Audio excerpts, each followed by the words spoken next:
So it depends where you start measuring the taint. Do you measure it at where the, Yeah, it's like, is the taint half full? Yeah, or is the taint half empty? full? It's exactly my words. Is the taint half full or half empty?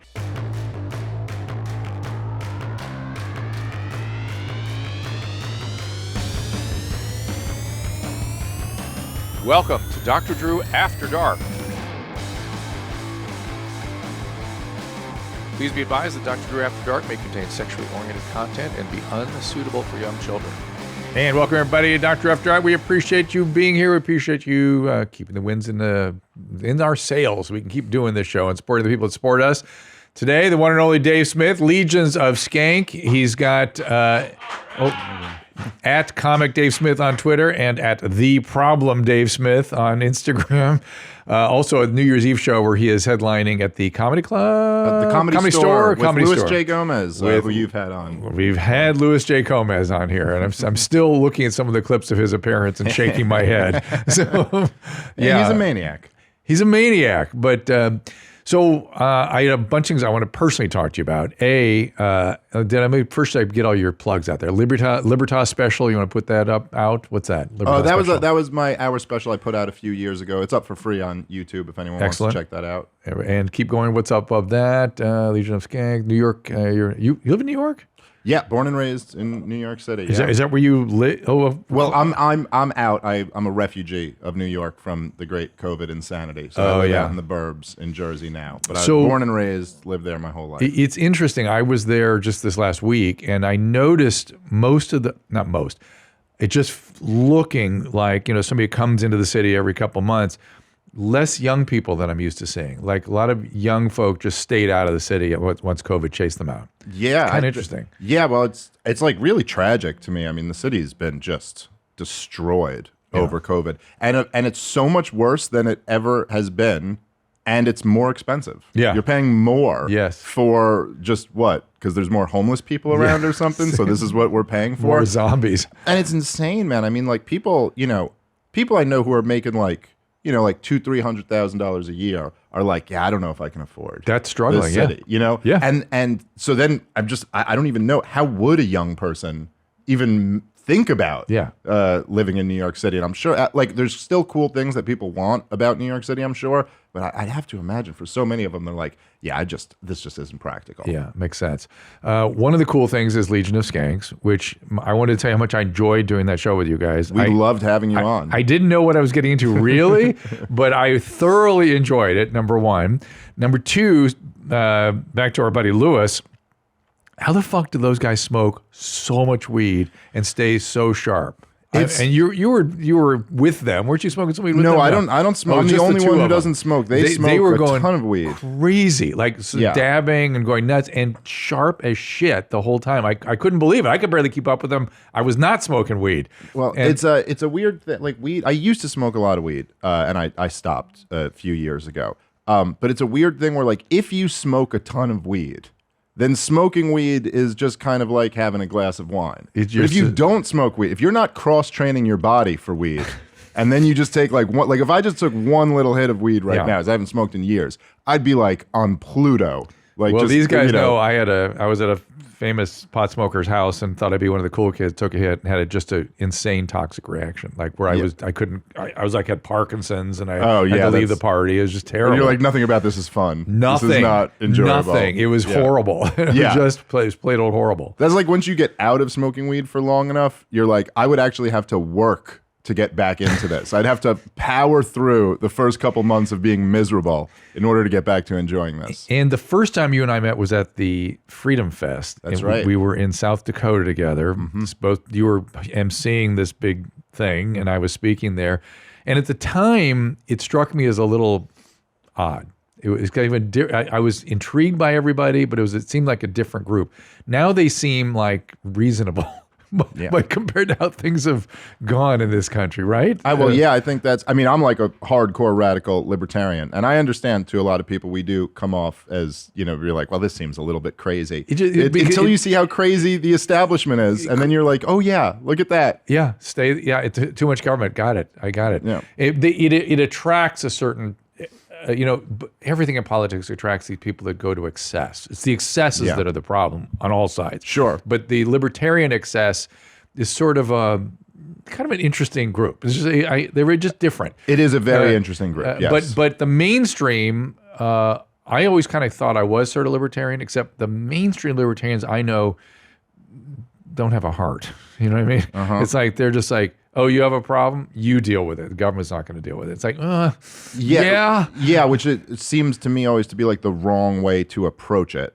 Like the argument from my perspective is like I'm a libertarian because I'm a humanitarian, because I think that governments crush innocent people's lives so often. And like, look at something like, the lockdowns, just for an example. It's not as if like, oh, I'm opposed to the lockdowns because I really don't want to help people not get sick. It's like, oh, I'm opposed to them because these are destroying people's lives. And by the way, not even preventing people from getting sick. That's the point. It's that they didn't work. They were ill-advised, ill-conceived, didn't contemplate the ill effects. Ill effects have been profound, and they continue anyway. But I would also argue that even if they did work a little bit, that I would still be against them. Even if the lockdowns had done like something to mitigate the spread of the virus, which it's unclear that they did anything at all. Correct. But even if they had done something, I still think you're just going down the wrong path if you look at things that way. Yeah. It's like there's like an old like libertarian concept or thought experiment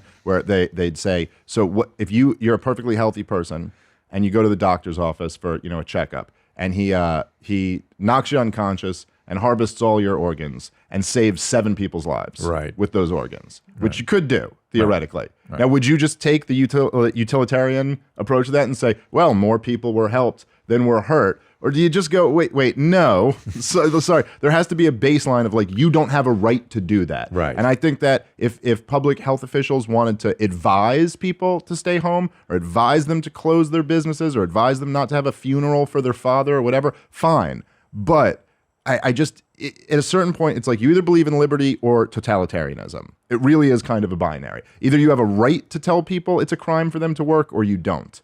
And I think we've given up on the kind of give me liberty or give me death spirit that this country was supposed to be about, and it's resulted in nothing but disaster. Italy just recently voted somebody in who has a similar kind of spirit to her, it seems like. I don't know what to feel about it yet. I haven't really looked at it carefully enough. There's all kinds of weird coalition building, and so you don't really ever get a majority that brings somebody into power in Italy. But she certainly speaks. Her rhetoric is certainly quite inspiring and nice. Yeah, well, it's also very hard to tell with these things because everyone in like the corporate press calls everyone a right-wing fascist. Yeah. And so then you're like, well, what is it? It's not that there are no right-wing fascists, but it's just like I've already seen you call so many people right-wing fascists who aren't anything like that. I can't tell if she is or so not. I don't know. And in a way, it's like this boy who cried wolf type thing where now you guys have lost the ability to actually warn me that there's a real fascist somewhere because and now I just dismiss you every time you say it, which is dangerous on many but it's true. Mainstream press is just completely killed itself. Completely. Yeah. There's really nothing legitimate in the press right now that I can see. Yeah, it's unbelievable. It's really the 21st century. The whole 21st century, it's been a slow, just like self-inflicted destruction immolation of the corporate press. Yep. And it was only so long before people kind of caught on to it. Like this is the essence of why they were unable to stop Donald Trump. Is because even by that point, by 2016, people just didn't believe them anymore. It's like you guys are the ones who sold us the war in Iraq. You guys are the ones who we know you lie to us, so we don't buy it anymore. Yep. And now over COVID, I mean, it's really just the whole thing is hard to even believe. Even states like New York, they're just not doing any of it anymore. I mean, they ridiculed Texas and Florida and South Dakota for being wildly irresponsible, and then they had no worse results than New York, and actually better results than New York. And then New York just stopped. No apology. No, even they don't even acknowledge that something happened, and that's why it's okay for us to not have the vaccine passport anymore. They just stopped. And it's just like, we're going to move on from that. Like, we're going to pretend the last 2.5 years didn't happen. Right. It's hard to swallow. Yeah. It's hard to swallow. So how did Skanks happen? Oh, Legion of Skanks, the podcast? Yeah. Well, me, Lewis, and Jay were just like friends. I mean, from the city? From stand-up, the stand-up comedy scene. And Jay had started a little bit before us, and he was a little bit more established than us, so he would kind of like bring me and Lewis out on the road with them, and we all just hung out all the time. And then we eventually were just like, oh, we should do something together. We wrote a pilot and called it Legion of Skanks, which was just awful. At the time, we thought it was really good. I'll tell you, we thought it was really good. We were That's like, when you were this is the smoking funniest- weed. Yeah, I was smoking a lot of weed back then, and I was like, Yeah. man, this is groundbreaking. And then I hadn't even thought about this until I guess like 2 years ago. So Jay found a copy of the script, and he's like, we should read this on the podcast. We should do like a live reading. Smart. And so we did it, and I was like, man, we stunk. Like I thought we were so good. But then when that went nowhere, we started the podcast, and that ended up being really good. So that we got something out of it. Faithful fans. Oh yeah. Well, they have nothing else, Dr. Drew. This is all they have is this podcast. I don't know. They're loyal to a fault. They show up in the city, Oh yeah. and they have lots of options there, but they are your fans. No, I'm not saying there are lots of options in the city. I'm saying these people are welcome nowhere else. Oh, I except see. at our show. I see. They would not be allowed anywhere They would be else. removed from I any understand. other I establishment. did get that flavor about Okay, everybody. That's yeah. true. That's true. I got that. But what is it? Why is the Legion of Skanks so? I'm trying to figure out why I liked it so much. Well, I think it's a very, in a way, I think we're all kind of like a throwback thing where there's like a real kind of thirst nowadays, I think, for kind of the authentic, raw comedy that used to be what we all grew up on. Yes. Like people, nowadays with all the woke, crazy standards, people look at us and they're like, how can you do this wildly offensive podcast? To me, I'm like, am I like in a different universe than everybody else? Like I grew up on, the Family Guy and The Simpsons and South Park and Howard Stern and like I'm from the Jerry Springer generation. What do you expect us to be, Christian conservatives or something? Like what? Yeah, this is what comedy is. Comedy It's is supposed to make comment. ballsy. Yeah. And so that's the style. And we just kind of never. I think we never like compromised an inch on that. We were like this is how everyone did stand-up comedy when I first started, and we're just like, we're going to keep doing what we think is hilarious. And we try, the whole goal of the show is to like take the most offensive things and find the funny in it. Yes. Which is I always thought one of the most beautiful things about stand-up comedy. And yet I think I disturbed Lewis by comparing him to the gay Chechnyan gangster on Barry. Can you put a picture of that guy I'm up not there? familiar with this guy. No, we put a picture of it up, and Lewis got very quiet after that. Really? There he is. Wait, is that Lewis or the gay Chechnyan? That's the gay. That's the. Just, I get it. Get the left upper corners there. The up. Yeah. Isn't that Lewis? I mean, I see it. So He's better dressed. I mean, and the guy's a brilliant actor. He really just steals this show. If you ever have a chance to watch Barry, it's so funny as hell. But I was staring at Lewis that night at the Skanks guy. Who does he remind me of? What the fuck? And I went, oh yeah, this guy. He's exactly like this guy. And Lewis got very quiet when I said that. He didn't like it. He's much better looking. Lewis, you're much better looking than this guy. Lewis was like, he's on to me. He knows my secret. Oh my God, so funny. So, are you familiar with your mom's house in this world here you're in? My mom's house. This your mom's house. This is your mom's house. You're in your mom's I house. thought you meant my mother's house. Like I've been there several times. Tony Yes. Hinchcliffe thought that too. He thought when he came on your mom's house studios that he would have to talk about his mom, which I may make you do, but that's not the point. This is a world where we watch videos of people's terrible behavior. Some of the stuff you guys do too. Okay.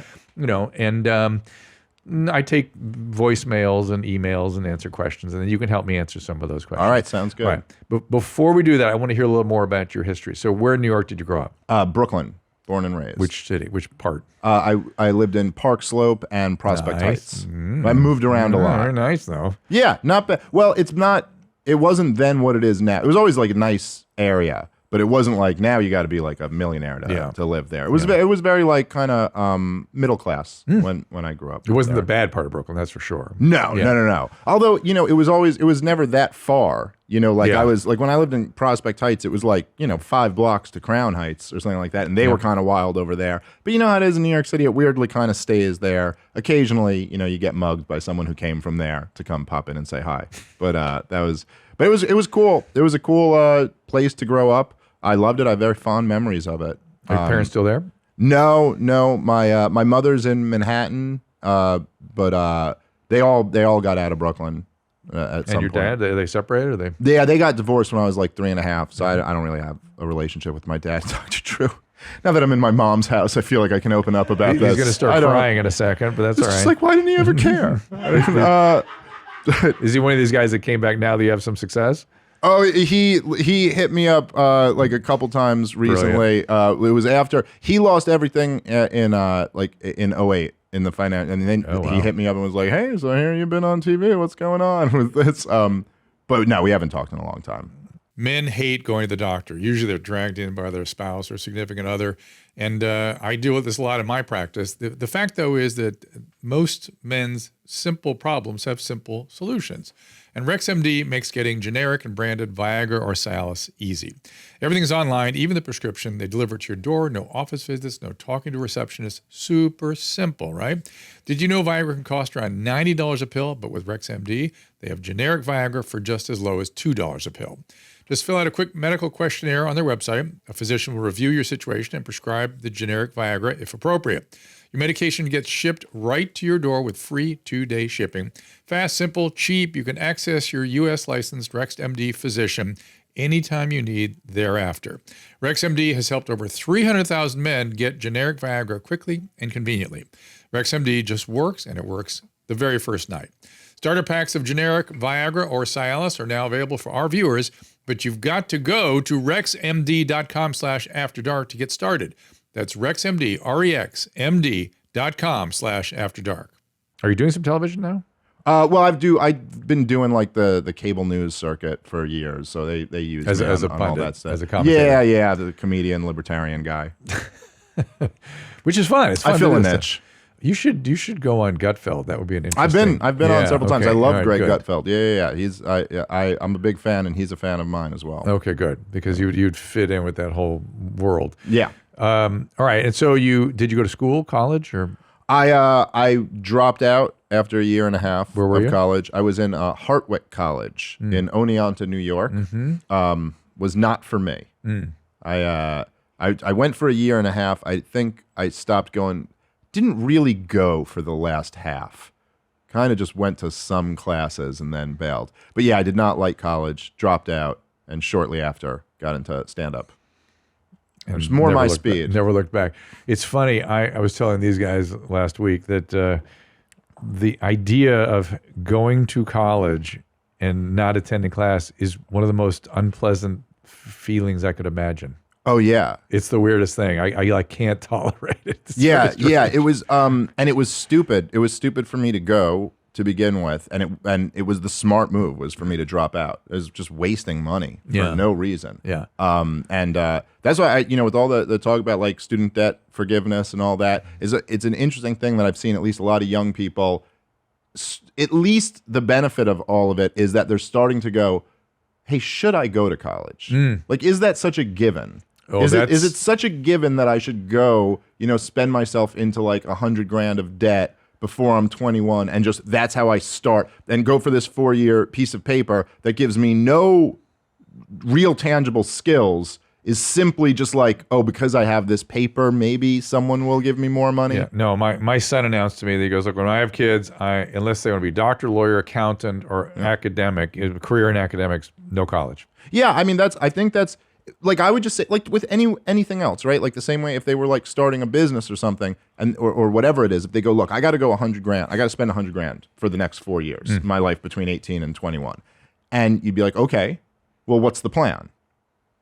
Yeah. What's the What plan are you here? gonna do with Do you that? have a plan? Yeah. Like, let me hear the plan. Let's talk about it. But if you're just like, no plan, just figure it out. It's like, Well, then don't go into $100,000 of debt. I was so shocked when my kids were applying to college like 10 years ago, and the sort of college instructors or whatever they were, advisors were like, well, it depends what you're looking for. If you're looking for an academic experience, but if you're looking for a social, I'm going to spend $60,000 a year for partying. Yeah, and why are we doing And this? 18-year-olds can find a party wherever they are. They'll have a social experience. Yes. Like that's what they do. It's like I don't know the whole thing is so messed up. And there's something like there's a lot of evil people who have done messed up things to these kids in the whole situation. Like, What do you mean? Look, well, I mean the banks who are giving these for years Terrible government loans. guaranteed loans, Yeah. right? And now it's just the government giving them out. But for years it was just like financial institutions having the backing of government. In other words, giving a loan to an 18-year-old who you would never give for anything else. If that same 18-year-old came in for a mortgage, they'd never give him a mortgage for $150,000. And that's a collateralized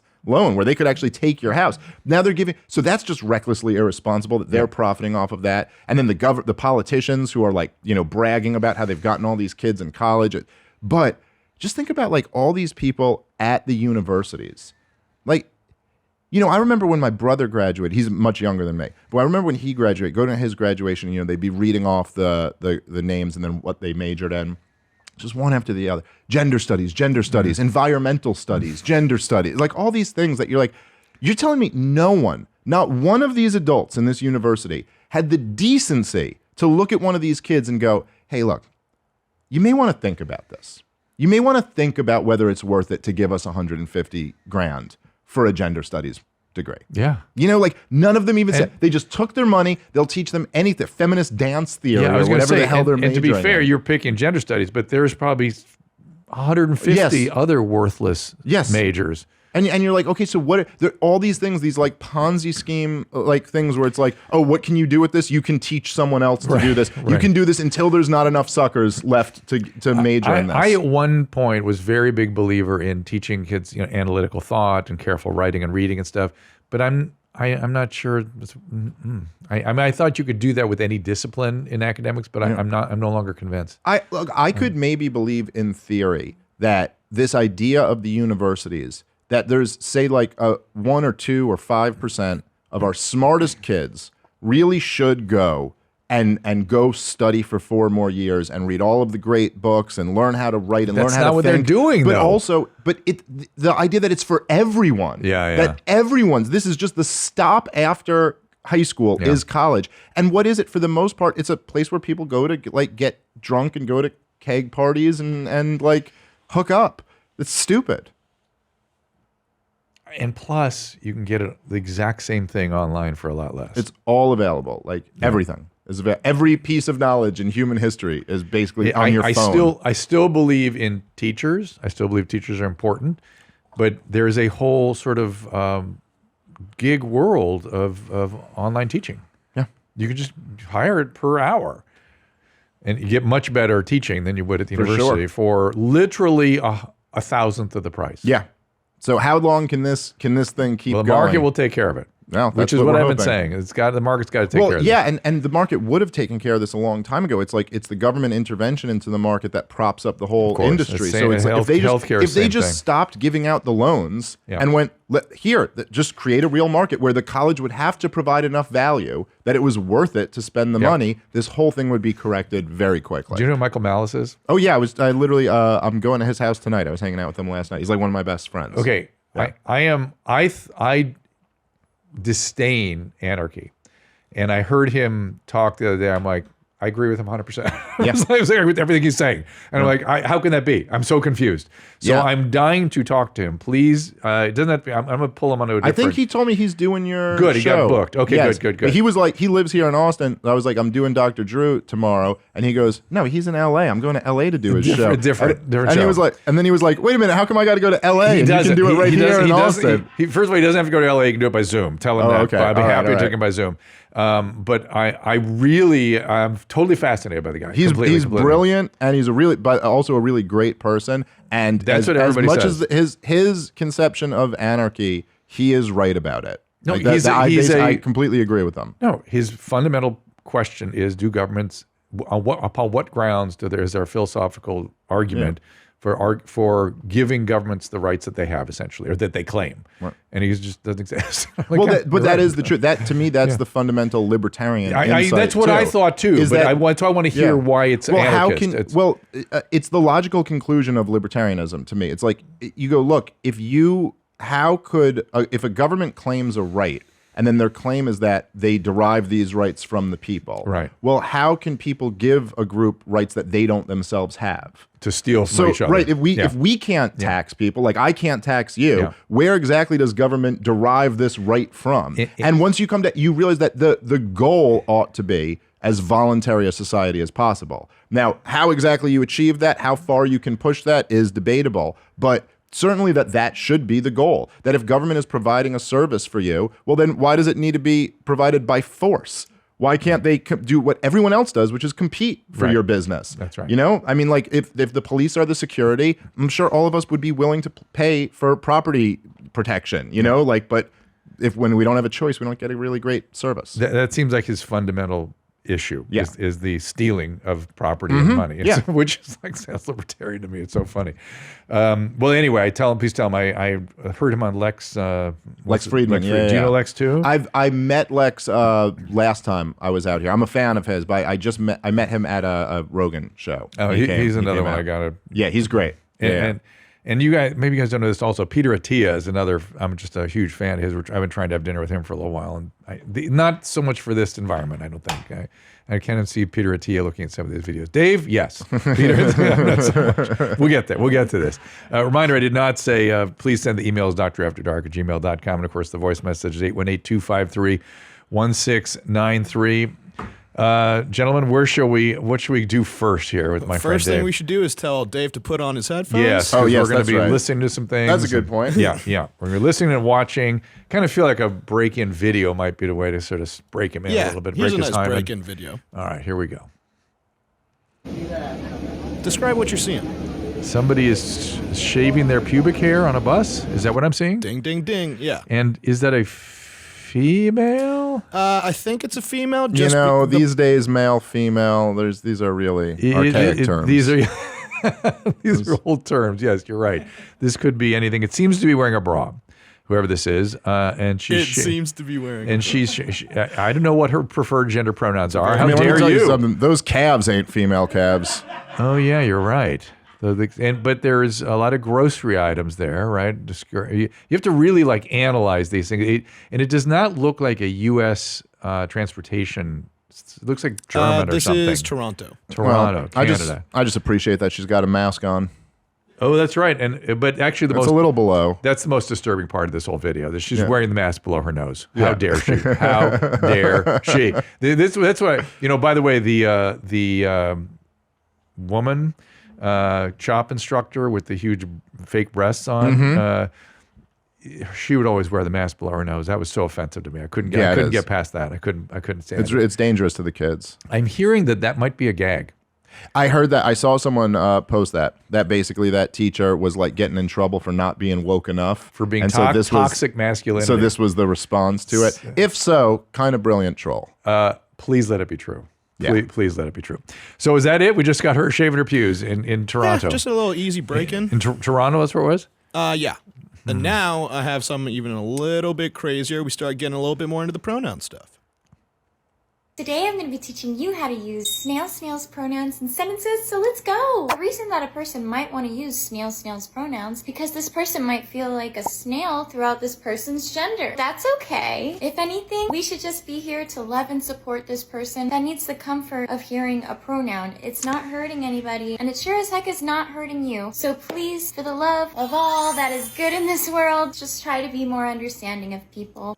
I promise you that there are lots of neopronoun users out here. It's just there isn't a very comfortable space for people to use neopronouns. I don't even use neopronouns myself, but I know that neopronouns are valid and they are here to stay. So let's just try to get comfortable with using neopronouns in sentences. When I hear this woman speak, I just think of that video with Christina eating potato chips, like she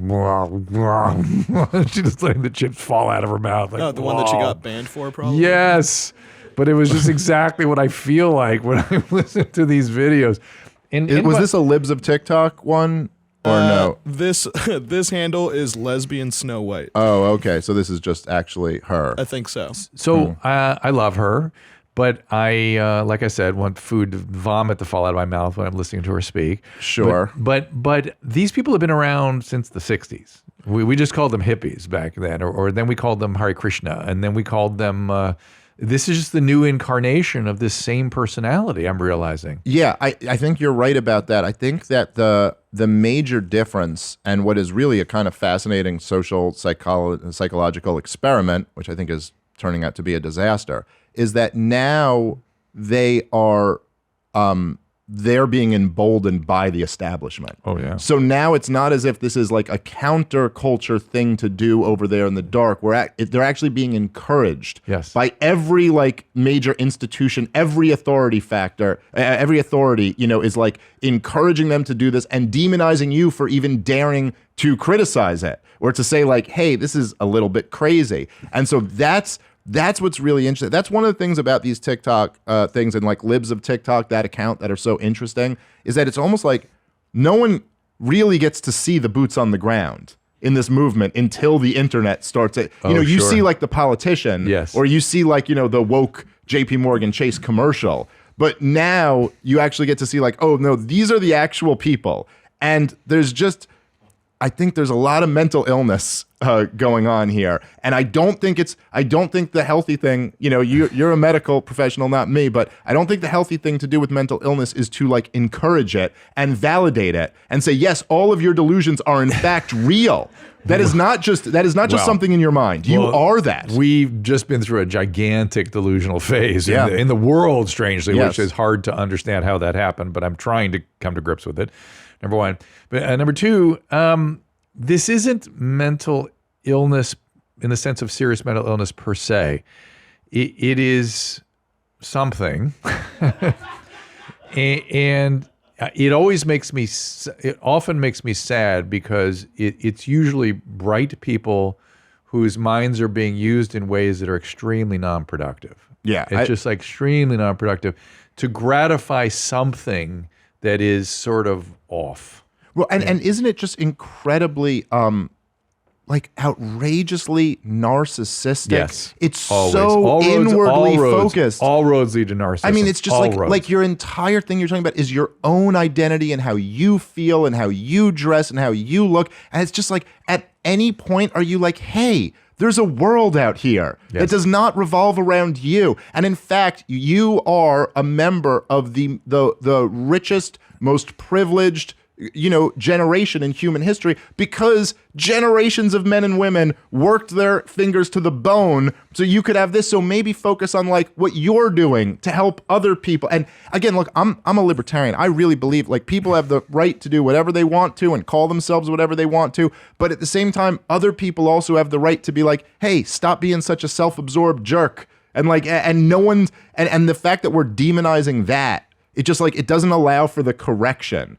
It's like, okay, it's fine. This is a phase. But at a certain point, you know what those hippies had to do? Well, they either like became drug addicts or they snapped out of it and they went and got a job. Correct. That's what has to happen but eventually. I lived through all that. And back then, it was similar in the sense that the press and the establishment, entertainment, would condemn anybody that didn't think it was cool.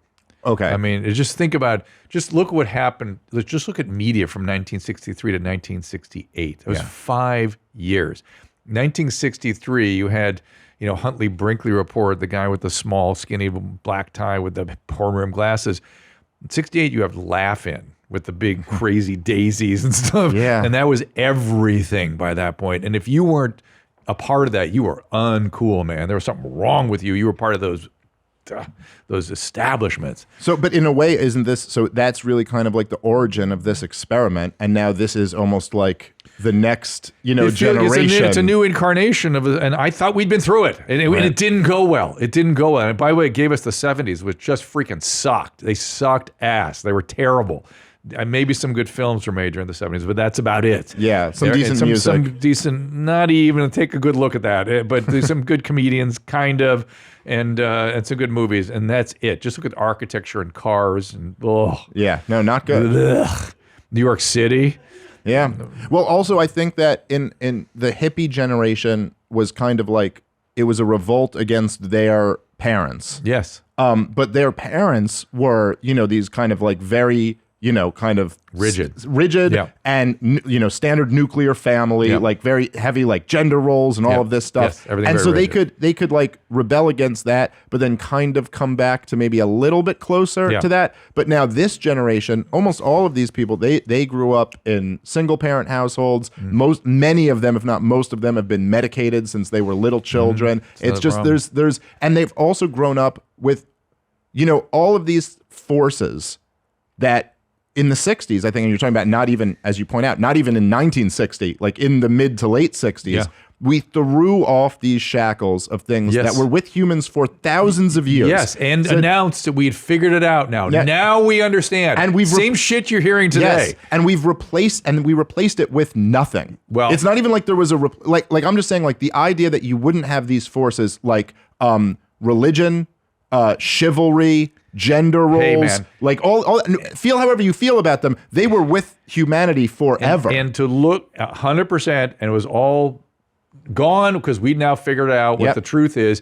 And look at lesbian Snow White. It's all about love, man. It's all Well, about right, love. right. It's all love. It's all free love. Snail Beatles. is such a wonderful person. Snail's smile is so contagious. In fact, I saw Snail make a whole audience smile. I think Snail should be very proud of Snail self. Oh my goodness, we made it through! And if you need more help on how to use neopronouns in sentences, that should help. So it's any noun can be a pronoun? I guess just anything. Anything can be a pronoun. It's a very, it's again, like I said, but this By the way, I do doesn't- love her, though. I really do love yeah, her. look, it's kind of entertaining. Yeah. But isn't that almost the perfect example of what we were just saying? That the idea is there are no rules. Yeah. There should be nothing. There should be no Because we constraints. figured it out now. We figured out And- there's no such thing as gender, there's no such thing as rally, no such thing as you. Right.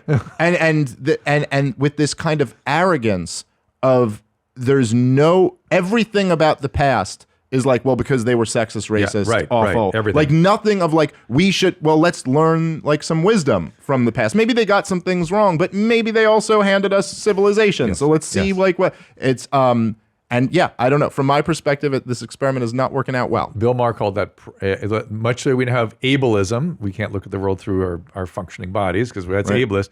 We have presentism now.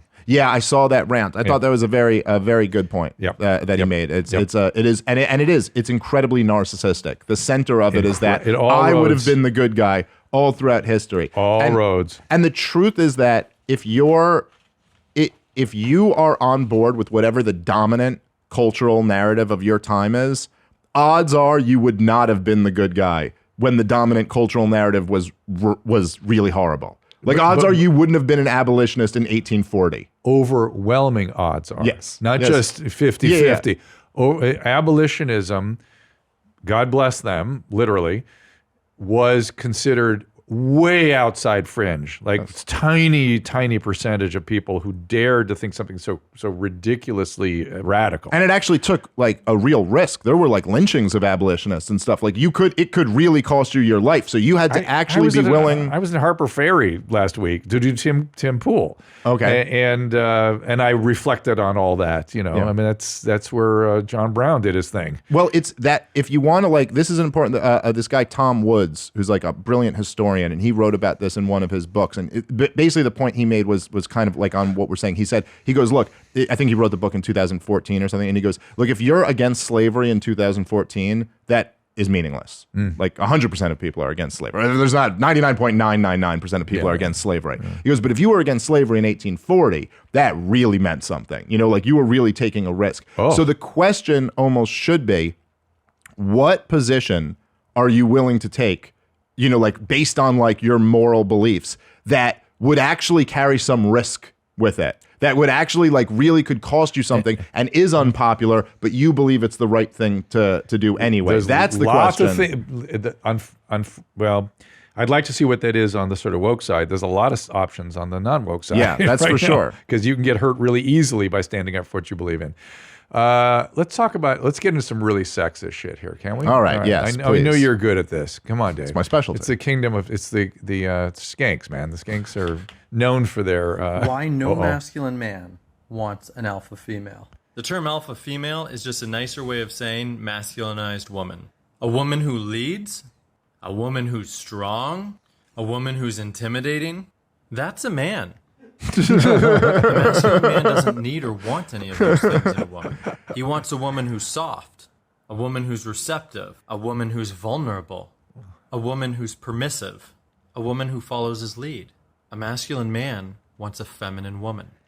You know, it's crazy that this kind of stuff's bubbling up more and more these days. Well, it's clearly right a response to the other woke insanity push that down. you know, there's it reminds me almost of like this you know, like the communists in the Soviet Union, they used to brag that they had basically created a new communist man, and that the average person in the Soviet Union didn't think about, his own incentives and his own, self-interest, that he was concerned with the greater community and that they had, but ultimately, when the Soviet Union collapsed, what did they go to? It went to nationalism, right? They all broke up into their own ethnic identities to at least closer to capitalism, toward businesses, because there are certain things that are, what's hardwired in is hardwired in. Right. And I think there's this big effort to kind of suppress all of this stuff. And so, of course, it comes out. And what's interesting is that a lot of young men, but also a lot of young women are really drawn to this message. There's still a lot of young women out there who really do want to be feminine.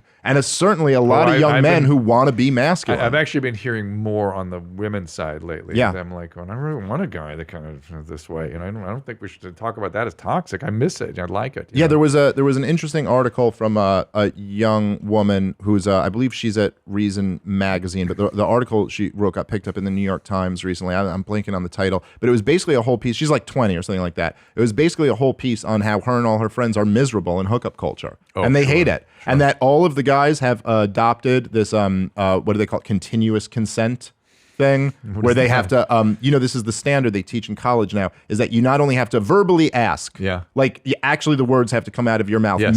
Do I have consent to kiss you now? Yes. But then you have to ask along every step of the way. Right. Do I have consent to touch your ass now? Yes. Do I have consent to take out my penis now? And then she's almost kind of dumbfounded. She's like, all the guys are doing it, and yet we're still not happy. And you're like, yeah, no kidding. Shocking. How would this not kill the mood for anything? Like, if I were single, I would have a series of forms. I would literally have contracts. I kid you not. I got married right when the Me Too movement started, and I was like, man, I could not have picked a better time to get out of the game. This is a good time.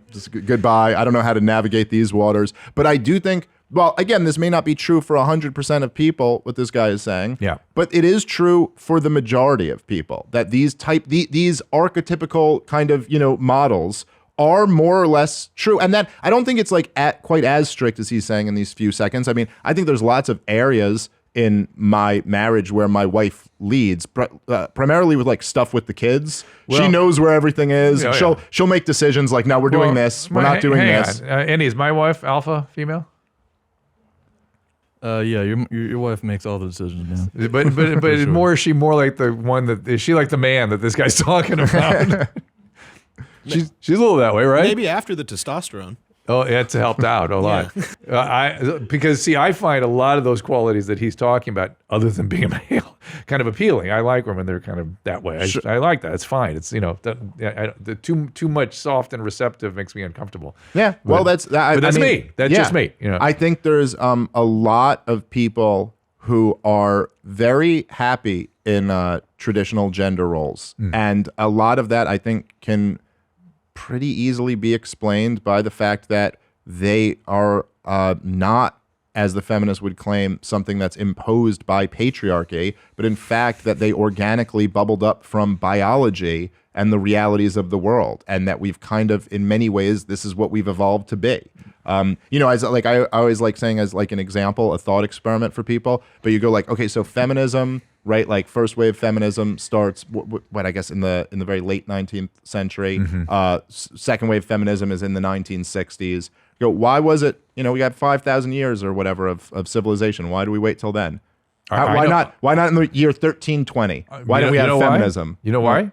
Because we had antibiotics and we had birth control pills. Right. So I'm saying back to a time before that. And several other things too, but the point is we were unmoored from our biological reality. Yes, in a sense we were, right? Yeah, but I'm just saying that if you just say, so back in, say the year 1600 or something like that, it's not even just that we don't have antibiotics and we don't have birth control. We also don't have washing machines and vacuum cleaners. And I mean, the work of taking care of the house is really, really difficult work. And then the work of working in the fields is back-breaking agricultural work. And also, by the way, you're going to get pregnant about 8 or 9 times because you have to do it. So who's going to survive? Yeah, if you survive. Right. So who's going to do the housework? Yeah. The woman who's constantly pregnant or the man who's much physically stronger to go? There was just no option. And the point is just that we evolved to have these gender roles. So even if our technology surpassed the harshness of nature and we have the option now not to, that doesn't just completely change the hard wiring. to still like have some desires for that. Right. It's cool to be unmoored from certain things, but to not look at some of the realities of it.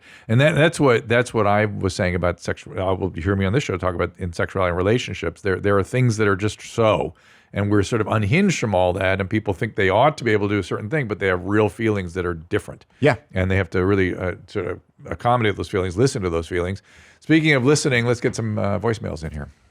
Doctor, both boys. This is Charles, 31 from Beeville, and I was wondering do people normally remember having amnesia when they forget everything? Because I took mushrooms when I was 24, way too fucking many mushrooms, and I had full-blown amnesia for 12 hours, and I remember all of it. I was straight up asking my buddy's dad where I was, who I was. I asked him if I was a human. I get it. I asked him if I was retarded, if it was going to be forever. And I literally remember all of it. Yeah. But at the time, I remember being really fucking scared. Yeah. And just, he had to calm me down by playing fucking Go Fish. And I could not play Go Fish. Didn't remember how to play. Keep them high and tight. Yeah. So that is the worst part of amnesia, remembering everything. I know. No, I think what he's saying is he had what's called retrograde amnesia. Yes, I know. I got it after he explained it. But yeah, that was confusing. So he had antecedent retrograde amnesia, but the experience of being amnestic and being in that state is something he remembers. Okay. So he was laying down new memories in spite of the fact that he couldn't remember anything about the past. Okay. And that's, mushrooms. Well done, everybody. Yeah. It's like when people talk about using mushrooms for everything, I'm like, there are adverse effects, man. There just are. Yeah, there's nothing that's completely risk-free in that type of hallucinogen world. Just and brain. Now I'm a libertarian. I believe all drugs should be legal, but I do think sometimes, and it's true with weed too, even, I think that there has been way too much of an attempt over the last decade or so to gloss it, for people to argue there are no negative effects, and anyone who's arguing there are no negative effects even of pot, it's we all know people who smoked way too much pot, and it hurt their life. I'm not saying it's that people are ODing. It's not fentanyl, but there's a lot of young people who it's you could cut back on the pot. But you know what's interesting though to me, as you say those words, it's occurring to me that we open talking about the media's excesses, that I think generally people are fucking sick and tired of rhetorical excess. Yeah. They just are intolerant of it a little bit now, and that's a good thing.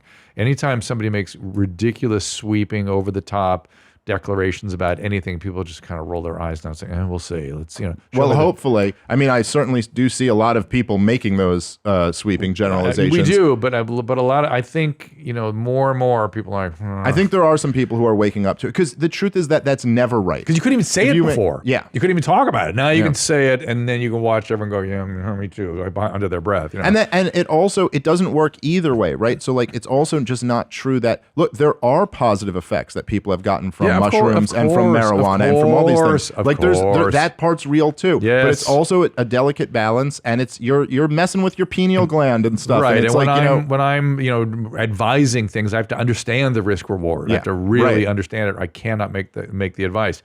And I'm amusing myself so much these days. I'm moderate. I've been in the middle the whole time. Like I said, I thought I was libertarian, but I'm really interested in government solving problems. I'm interested in it, but they can solve problems, but stop creating all of them. Well, that's true too. But I'm fascinated by Michael Malice might yet have a more bigger influence on me. Yes, you need a heavy dose. You don't need LSD. You just need malice. You need a heavy dose of malice. So my point though is I'm really enjoying myself these days watching people that were.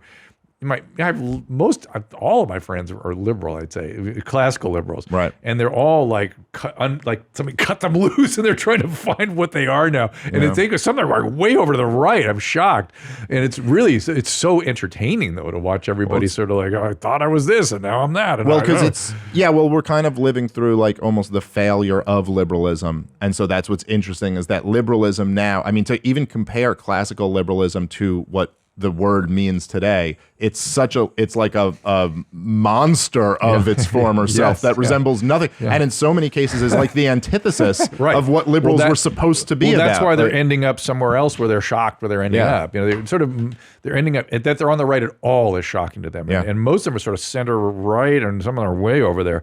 It's like thank God I've been independent the whole time, so I just gotta keep navigating. Right. But I'm watching everybody else kind of swing around. All right, well, give me one more of the medical voicemails. Hey, Dr. Drew, calling because I've had a chronic back issue. Can you stop this for a second?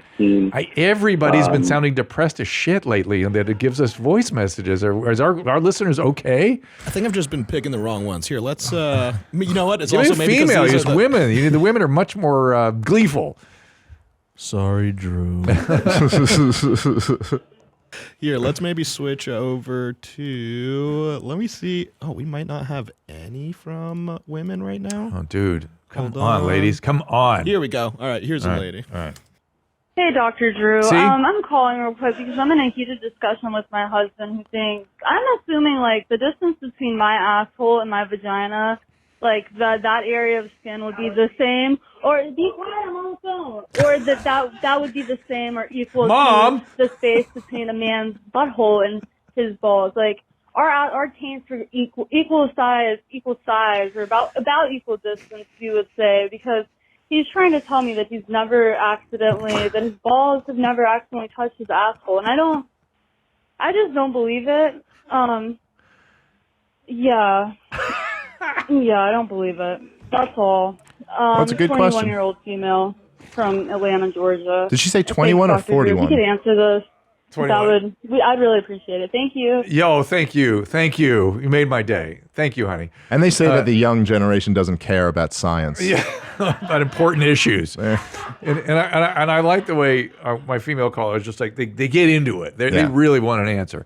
So we're going to have to show me a picture of a male perineum and a female perineum. I'm going to take a guess off the top of this. I'm going to say, first of all, that I think the male taint is going to be bigger because men tend to be bigger. So I would guess that. But let's take that off the table. Okay, yes, but that's proportionally true. is the same. But yes, your balls are not going to touch your asshole. No, there's just too much. Like, I mean, people they're not long enough, and there's too much cushioning. I mean, around. to be fair, some guys have crazy. I mean, there are people. Don't you guys have videos of a guy shoving his balls in his asshole? I'm not saying you couldn't physically get it there if you that was your.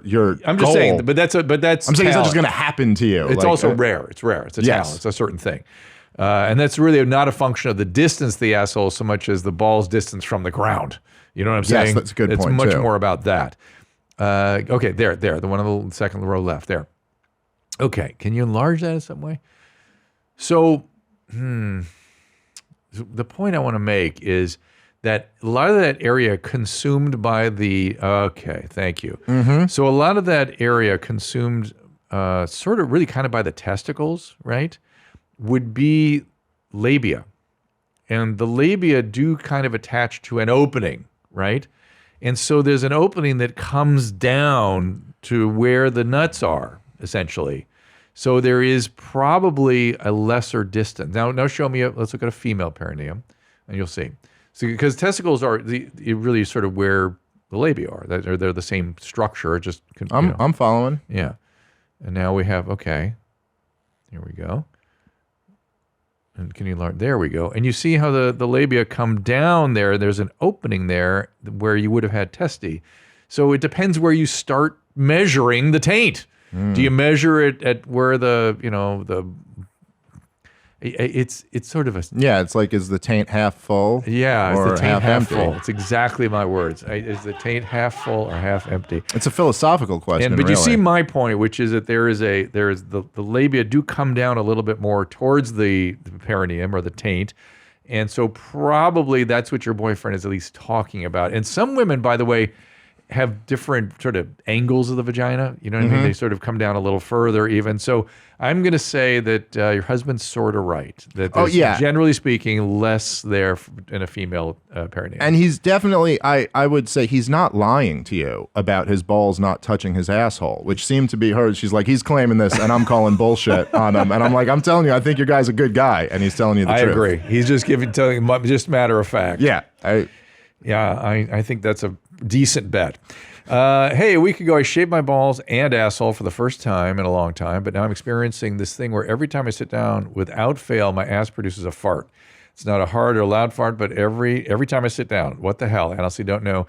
I'm actually farting or somewhat creating an air pocket when I sit down.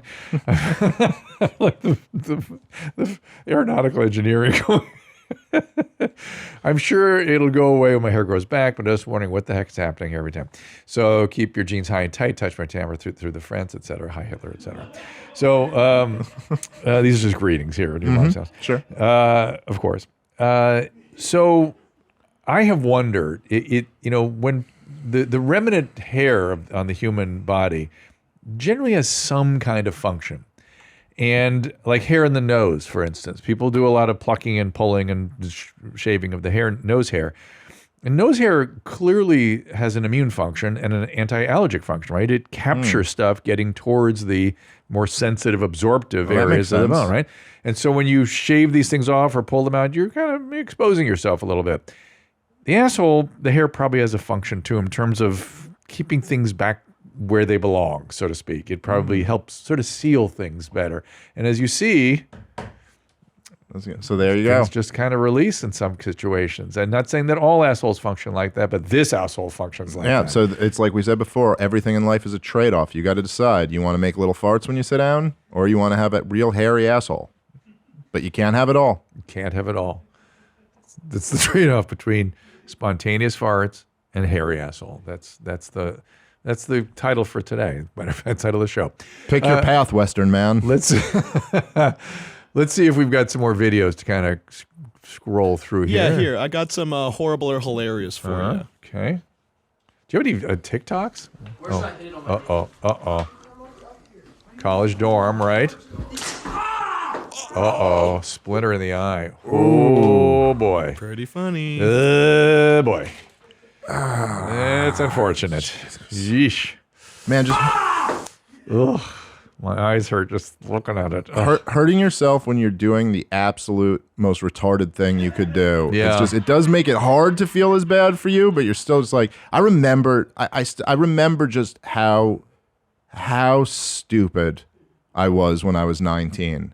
Like, we were all such idiots and just do so many things that you're like, just thinking about this, like, why would you do this? I tell women this all the time, and I have not yet met a man that disagrees with this, that we are just animals until we're about 27. Yeah. Just animals. And if they put us in a cage till then, it'd be like reasonable. Yeah. We would have protected us, would have protected other people. It kind of makes sense. Yeah, we are just animals. And the stuff we do makes sense, doesn't even make sense because it's just random aggressive outbursts of all type.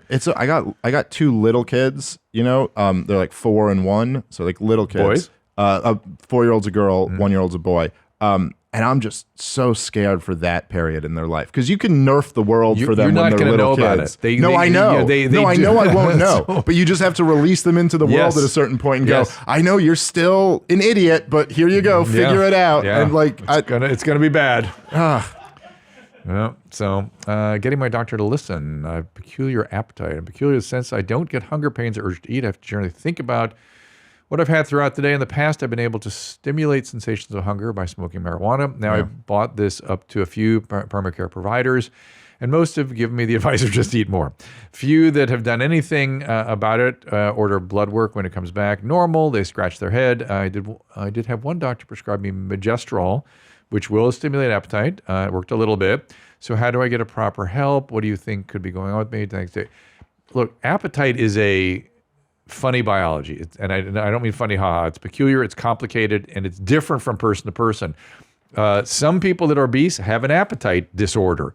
In fact, now we have diabetic medication that are once a week injections that we've been using for blood sugar control that actually affect that whole appetite system, the leptin and all that ghrelin system. And I have spoken to several people whose lives were transformed. They literally, they're like late 20s, early 30s saying, I've been telling everybody I'm just hungry all the time. I can't control my appetite. And it went away with this medication. That is pretty incredible. And I've lost 300 pounds or whatever it is. And so just talk to your doctor about that. There's a couple of them out there that they're using for this. And it's a big deal. It's not being used widespread yet. It will be. I'm convinced of it. No, and that's, as she mentioned, that's one of the areas where, medically speaking, marijuana has been shown to have a real impact is on people who have no appetite. I know chemo patients who have said that it really got them through it. Not just, tetrahydrocannabinol, but also the... CBD? No, there's a pharmaceutical version of cannabis out there. It's I know what you're talking about. I'm blanking on the name. Look up pharmaceutical cannabis. Marinol? Marinol, exactly. Yeah. Marinol. And Marinol is specifically designed to stimulate appetite and decrease nausea and that kind of thing. But, if you want to smoke weed, fine. You smoke weed. If that works better for you, great. Where should we go next, gentlemen? How about... Hiccups? Oh, yeah, let's do that. I'm off to see a doctor because I've had hiccups for over 48 hours. La la la la la la la la la la la la la la. They're really painful too. Yeah, it hurts after a while. I have like voiceover stuff to record. Uh-oh. He's got a good voice. He does. So do you. Do you voiceover stuff? I haven't. Radio? I've done radio, yeah. Do you radio like as a job or just appearance? Well, I do the podcasting as a job, but no, I've done a bunch of Sirius XM shows and stuff like that. You've got a natural radio voice. Well, thank you. So hiccups are very uncomfortable, and they're actually a medical problem, and they can be a sign of serious stuff sometimes. There's brain tumors that can do this. If they persist. He's had for 48 hours. Right. That's technically persistent hiccups, but you can also, even esophagitis, ulcers, gastritis, problems, growths under the diaphragm, tumors and things that can stimulate it. Yeah. So it's a concern. More often than not, it ends up being nothing, but it can be something, so it needs to be evaluated. Well, he said he's off to see the doctor. He is, and no follow-up video. Huh. What? No. The follow-up video, I actually don't have it in here, but he said that they finally went away. Yeah. We used to use Thorazine to treat hiccups like that. What is Thorazine? Thorazine is like that old-fashioned antipsychotic that makes people shuffle around and stuff. Yeah, works for hiccups. Small dose works for hiccups. Now I heard something about hiccups where if you drink water upside down. Yeah. No. Yeah. I just feel Susan gets horrible hiccups once in a while, and just getting her off it and getting her to relax her diaphragm and breathe deeply tends to get her through it. We'll talk to her about hiccups when she comes in here. So, if you had fun so far, this has been great. I love this. No groovy TikToks or anything like Christina collated groovy TikToks. I can show Dave. Yeah, we got some groovy TikToks for you. This is what Christina P spends her time looking at. No, it doesn't. Dude, its eyes are rolling back in its head. It's like they do. That's a really good shot. It's eating a whale. Nicotinating membrane. Don't worry about the camera. Look at that. It needs that now. Pressure shark. Right? Why did we show that? That was a shark eating a dead whale? Yes. So this is all on Christina P's TikTok algorithm, and she pulls her favorite ones and why curates did she them for like our this? shows.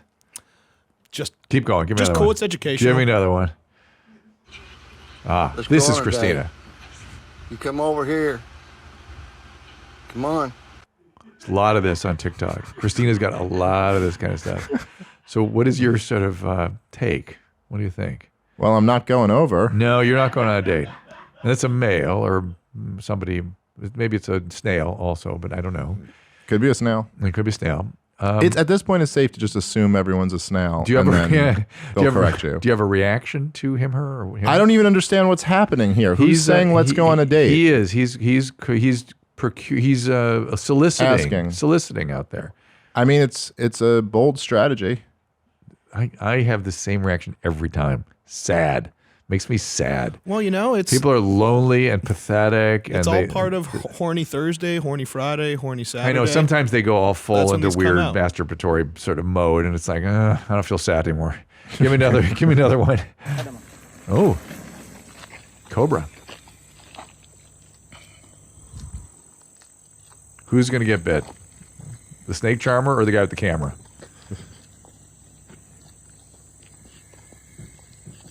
Oh, I like the camera coming in close. That's so smart.